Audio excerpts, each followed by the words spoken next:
Hello students, welcome to e-learning. Today, as we have already started with supply chapter, today in the lecture 3 we are going to learn about the individual supply and the market supply. Like we already completed the factors affecting supply, so this is the next topic, that is individual supply and market supply. Let's just quickly look what is individual supply means. So here individual supply means it is a supply of a goods by an individual seller or a firm at a given price at a given point of time. Means suppose you are a seller and you are producing chocolates and you are supplying alone in the market, so you becomes as an individual supplier for that particular area or for that particular economy. So we can say you are an individual supplier, but along with you, suppose there are many sellers who are supplying, it becomes grouped together, that is called as what? Market supply. So here first individual supply we are going to look and what it has been happening. So it is at a particular point of time, at a particular point of price you find, or it can be said like it is at a given price and a given point of time. So let's just understand with the help of supply schedule. Now whenever the supply schedule word comes, means it is a hypothetical data which I am taking up to show you, to represent you how this particular definition means. So here there is data, hypothetical data which has been taken up here. That is, there are three columns which you find here. That is price per kg, which is in rupees, then comes followed by the supply of apples by the different firms like firm A and firm B. So at what particular price A firm and B firm is supplying the particular apples in kg, we are going to look into it forward. So rupees 10, if you see here, rupees 10, you find that firm A is able to supply 80 kgs, whereas firm B is able to supply 60 kg. Then you find that at particular price 20, that you find that firm A is able to supply 180 kgs of apple, where firm B is able to go with only 100 kgs. So you find that different sellers at different price supply as their own we can say given quantity of product. So you find this particular supply is being done same way. You find at rupees 30, you find that supply of 240 kg is being done by firm A, whereas at rupees 30 180 kg. So you find that firm A is supplying more than this firm B, and this is how you find that it differs from firm to firm and seller to seller, the supply of the goods, or we can say vegetables or apples, which we find here. So same way this has been happening. So at rupees 40, you find that firm A is able to supply 300 kgs of apple, whereas at same price you find firm B is supplying 260 kgs. Lastly at rupees 50, you find that the firm A is able to supply 400 kgs of apple, and here you find at 300 kgs of apple. So this is how you find that supply schedule hypothetical data has been there. Now to represent into graphical form, you find that here we have taken up here first one, that is firm A. It started from, we can say, 80. So here you find that on the x-axis you have taken this units or apples in kgs, and here we have taken the price on the y-axis, which is a vertical one. Now this is we have done. Then after here there is a distribution of 100 cap, which is taken on the x-axis, and that is 100 kgs, whereas you find that on the y-axis in rupees 10 rupees cap is been taken up. So this is how you find, you have to identify, that is, we can say, so that scale is been there, it is not written, but that's why I'm explaining the scale. Then you find that if you see just back, just a minute, so it is starting from 80 at rupees 10, it is 80 at 20 180, at rupees 30 240, at rupees 40 300, and rupees 50 400 kgs are there. So this you find here. So at rupees 10 you find 80 kgs is been shown to you. Then at rupees 20 you find 180 kgs.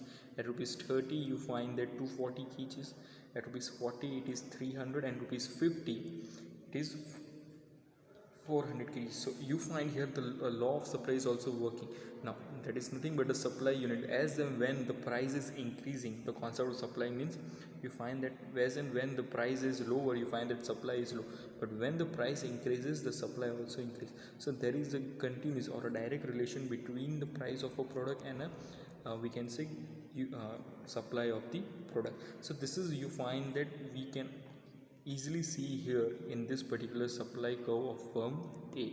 Now let's look for the supply curve of B. So here also you find that the same prices are taken on the y-axis, but here the gap is of 50-50, which we have taken up, because you find that the firm B is not able to sold as much as firm A at that particular price. So it supplies less quantity. So you find that it's rupees 10 it is giving 60 kgs, at rupees 20 it is 100, at rupees 30 you find that it is near to 180 is been there, at rupees 40 you find here it is 260, at rupees 50 you find that it is 300 kgs. So this is how you find that firm B is being doing up. I hope you have been getting up. This is here also you find that at rupees same price you find that the supply has been done, and the supply concept is again fulfilled. Like as the price goes up you find that the supply is also going up. So this is the same concept, but the compared to A you find that the supply of B is less. The supply of B is less as compared to A. So here A sells more, or A supplies more of the particular apples in kgs compared to B. Now let's go with the market, or we can say market supply. I hope you have been clear with individual supply. Now what is market supply? Market supply means it is the sum total of such individual supplies all the existing seller in the market is called market supply. Means every individual seller together try to supply the particular, we can say, goods in the market that particular point of time and that particular price, you find it is called as what? Market supply. I hope you have, means there are same, like you are the seller, same way you find your 3-4 sellers are there in that particular district. So that particular district together, all the sellers, if they match together and try to sell at the same price at the same particular point of time, you find that is called as market supply together. So this is what you find. Now again, to understand this, there is a hypothetical data, that is this table is being drawn to you, that is price per kg in rupees, which is being shown here. The supply of apples of the firm, that is firm A and firm B, is being taken up. The supply of market, or here you find that combination of both firm A and firm B is being taken up here. So you find that same price, that is 10, 20, 30, 40 is been taken up here. Firm A and B is been there. Now they have joined together. Now in market supply, this both the sellers is been the sale of that particular products are, the supply of that particular products are taken together, and you find here it is, see, like firm A is 80, firm B is 60, altogether 80 plus 60 it is 140.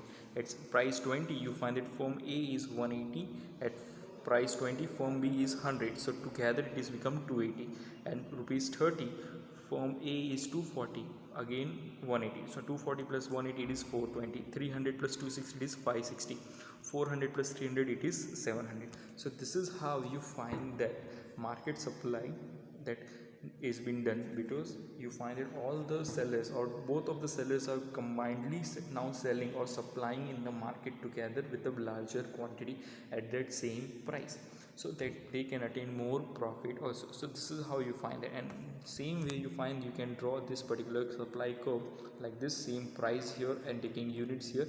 Now the gap is increased to 200 grams you can find, and here the price are the same which has been there, the scale are the same. But here now we find that earlier where individual firms were selling, you find that the firm A was able to sell only 80 and B was able to sell 60 at rupees 10. But now the supply has increased to 140 because they both have combined. So at rupees 10 you find 140 is been there, as rupees 20 you find 280 is been there, at rupees 30 you find 420 kgs of apples are there, at rupees 40 you find that here 560 kg of apples are there, and lastly at rupees 50 you find that 700 kgs of apples are there. So this is how market supply is been there. It is taking of all the sellers together and supplying at a particular point of time at particular given price, then it is called as what we can say as market supply. So it is a total of all the individual suppliers or sellers or firms together in the market at a price at a given point of time. I hope you have been clear with both of them.